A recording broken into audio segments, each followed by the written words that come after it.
Get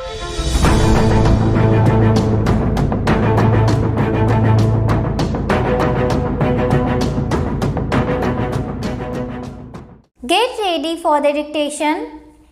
Start.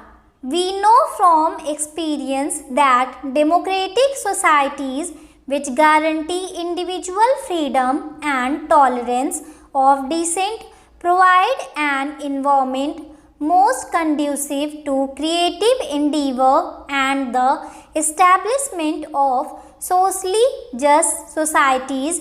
We therefore have an obligation to help other countries that aspire for the fruits of democracy, just as developed industrial countries assist those that are less developed to accelerate development.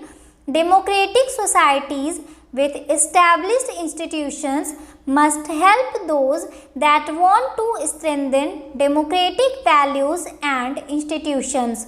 In this spirit, your President and I agreed yesterday on a global initiative to help build democratic capacities in all societies that seek such assistance. The capacities we have in mind are those related to the electoral, parliamentary, judicial and human rights processes of emerging democracies, respect for cultural diversity, minority rights and gender equality is an important goal of this initiative.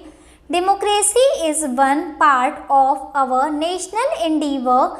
Development is the other.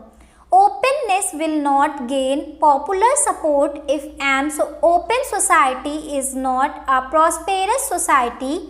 This is especially so in developing countries where a large number of people have legitimate material expectations which must be met. That is why we must transform India's economy to raise the standard of living of all our people and in the process eliminate poverty. India's aspirations in their respect are not different from those of other developing countries, but we are unique in one respect.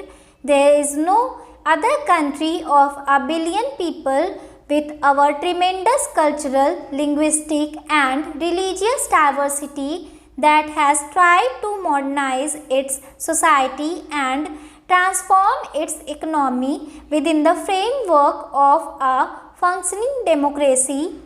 To attempt this at our modest levels of per capita income is a major challenge. We are determined to succeed in this effort. To achieve our developmental goals, our policies and strategies must be in step with changed circumstances and especially the opportunities now available in the global economy. Our Prime Minister, standing at this very podium 2 decades ago, spoke of the challenge of building anew on old foundations. He started a process of reorienting India's economic policies, which has been continued by successive governments. The economic policy changes that have been made in India have far-reaching implications.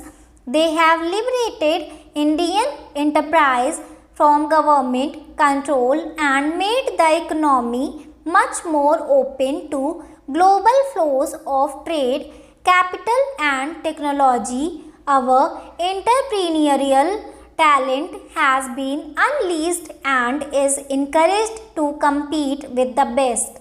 We will continue this process so that Indian talent and enterprise can realize its full potential, enabling India to participate in the global economy as an equal partner. We are often criticized for being too slow in making changes in policy, but democracy means having to build a consensus in favor of change As elected representatives, you are all familiar with this problem. We have to clear the doubts and calm the fears that often arise when people face the impact of change. Many of the fears we have to address are exaggerated, but they must be addressed. This is necessary to ensure sustainability. India's economic reforms must be seen in this light. They may appear slow, but I assure you they are durable and irreversible. I am happy to say that our efforts at transforming India into an economy more integrated with the world have borne fruit. Our rate of growth of GDP has increased steadily and has averaged around 6% per year over the past 2 decades. Poverty has declined, although more slowly than we would like. We are determined to improve on this performance.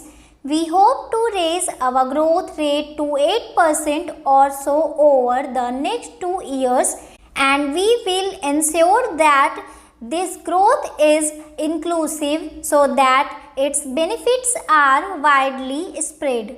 For this, we must act on several fronts. We must do much more in health and education, which are crucial for human development. We must continue to open up our economy. We must impart a new impetus to agricultural development. We must expand investment in economic infrastructure, which is a critical constraint on our growth prospects. India's growth and prosperity is in American interest. American investments in India, especially in new technology areas, will help American companies to reduce costs and become more competitive globally. Equally, India's earnings from these investments will lead to increased purchases from the United States. The information technology revolution in India is built primarily on US computer related technology and hardware. There are many other examples of such two-way benefits with both sides gaining from the process. US firms are already leading the foreign investment drive in India. I believe 400 of the Fortune 500 are already in India. They produce for the Indian market and will hopefully also source supplies from India for their global supply chains.